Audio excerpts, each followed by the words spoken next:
Jadi perbandingannya, kalau sekarang orang punya harta 1 triliun, 1 triliun orang ini punya uang, dan 1 orang dikasih hidayah sama Allah, dia bisa sholat 2 rakaat sebelum subuh, rahmat Allah lebih baik dari 1 triliun. 2 rakaat sebelum subuh lebih baik daripada dunia dan isinya. Ini rahmat Allah lebih baik daripada apa yang dikumpulkan mereka. Namun karena manusia lebih mementingkan kehidupan dunia, sehingga rahmat Allah itu, Allah ketika berbagi rahmat, baca Quran sekian, sholat sunnah sekian, puasa sunnah sekian, dia abaikan. Tapi tatkala dikatakan kepada, oh di sini nih ada keuntungan besar, taruh modal engkau 100 juta tiap bulan, 10% keuntungan. Berbondong-bondong manusia untuk mendapatkan hal itu. Ingat, rahmat Allah lebih baik daripada apa yang dikumpulkan manusia. Jamaah rahimakumullah. Kemudian kalau kita melihat manusia nih sekarang nih. Kalau nggak salah 7,8 miliar ya jumlah manusia sekarang. 7,8, yang muslim 1,7. 1,8 yang muslim. Kita lihat ternyata manusia terbagi menjadi 2. Ada orang-orang yang beriman mentauhidkan Allah Azza wa Jalla dan orang-orang yang menolak Islam. Dan jumlah mereka lebih banyak. Secara negara, secara masyarakat, secara perorangan, yang muslim itu cuma 1,8. Sisanya 6 miliar itu mereka orang-orang yang tidak beriman dan tidak mentauhidkan Allah Azza wa Jalla. Kemudian yang beriman ternyata beragam juga. Muslim yang 1,8 ini, subhanallah.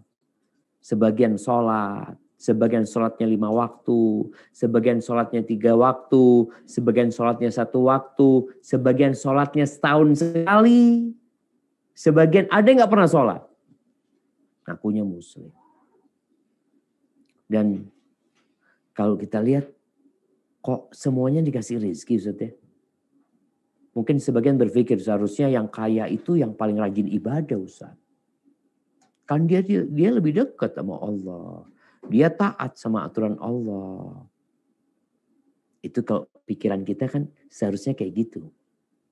Yang sholatnya 5 waktu seharusnya rezekinya lebih banyak daripada yang gak sholat. Yang taat patuh gak pernah berbuat maksiat seharusnya dunia dia, rumah dia lebih besar daripada tuh pelaku kemaksiatan. Tapi kalau kita lihat ternyata enggak Ustaz. Bahkan kadang-kala sebaliknya. Yang taat, yang patuh susah hidupnya. Yang maksiat terus, ya Allahu Akbar, rumahnya 2, mobilnya banyak. Gimana nih Ustaz? Kita harus pahami dunia ini jemaah. Kita dulu gak ada. Kita tuh gak ada. Namanya Syafiq itu gak ada dulu. Terus tahu-tahu kita ada. Kemudian tumbuh besar. Jadi diingat sama manusia. Tapi betul engkau dulu gak ada. Sehingga kalau kita lihat, kenapa sih Allah kasih dunia ini kepada semua orang? Ya, karena memang gak ada harganya dunia ini. Yang gak sholat dikasih kaya sama Allah. Yang kerjanya, na'udzubillah, jadi pelacur kadang-kala. Atau pezina, si lelaki, ya hidupnya enak. Kita lihat firman Allah Subhanahu wa taala di surat Al-Isra ayat 18 sampai 21. Tahu kamu enggak kelihatan kita. Tahu tuh. Surat Al-Isra ayat 18 21. Nam, tafadhal. A'udzubillahi minasyaitonir rajim. Man kana yuridul ajilata ajjalna lahu fiha ma nasha'u liman nuridu summa ja'alna lahu jahannam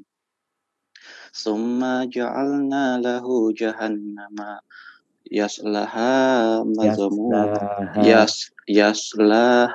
mazmuman madhura wa man aradal akhirata wa sa'alaha sa'yaha wa huwa mu'minun fa ulaika kana sa'yuhum mashkura qul la numidduha kullan numiddu haula'i wa haula'i min ata'ir rabbik wa ma kana ata'u rabbika mahzura unzur kaifa faddalna ba'dahum ala ba'd walal akhiratu akbaru darajatin wa akbaru tafdila.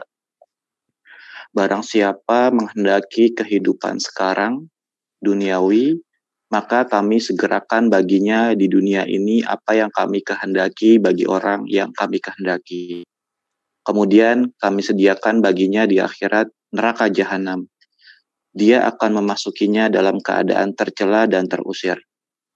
Dan barang siapa menghendaki kehidupan akhirat dan berusaha ke arah itu dengan sungguh-sungguh, sedangkan dia beriman, maka mereka itulah orang yang usahanya dibalas dengan baik.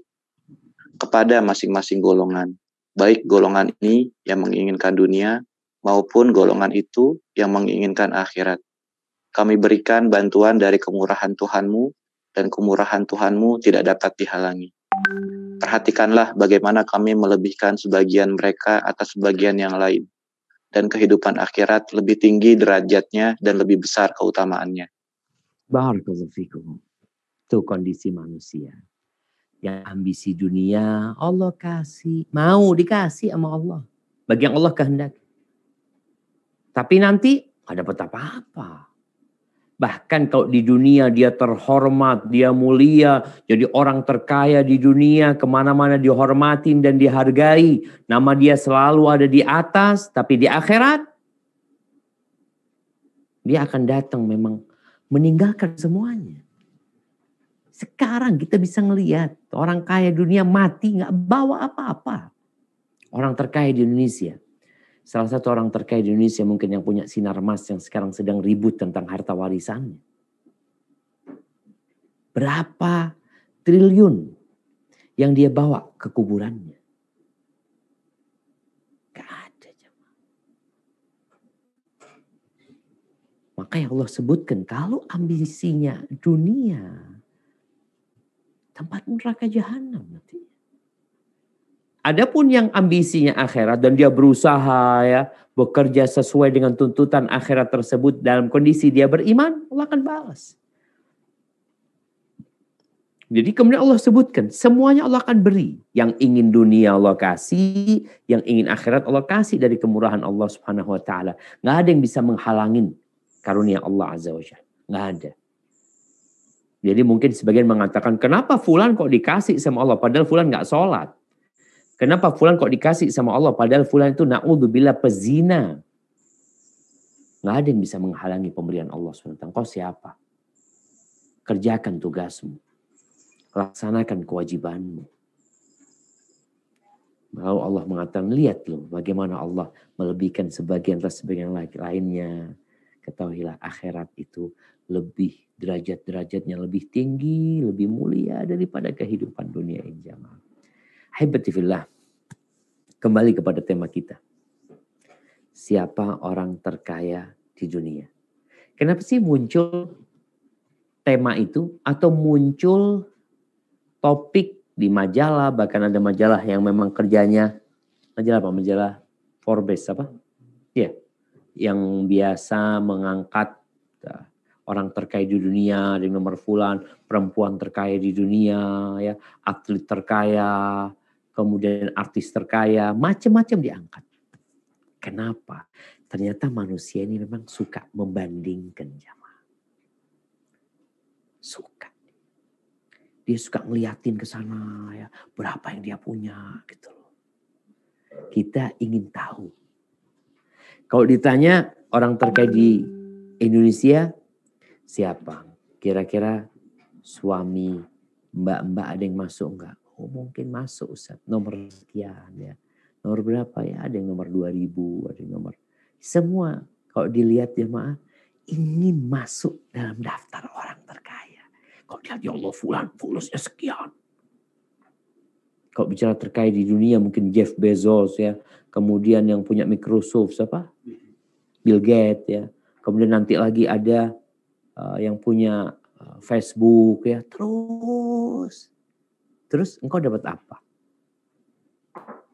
Ketika engkau berbicara tentang mereka, apakah tatkala engkau berbicara tentang mereka tahu-tahu mereka kasih duit sama engkau? Enggak juga. Ahibati fillah, Allah itu sayang sama kita. Allah itu ingin hamba-hambanya ini yang beriman hidup dalam kesejahteraan.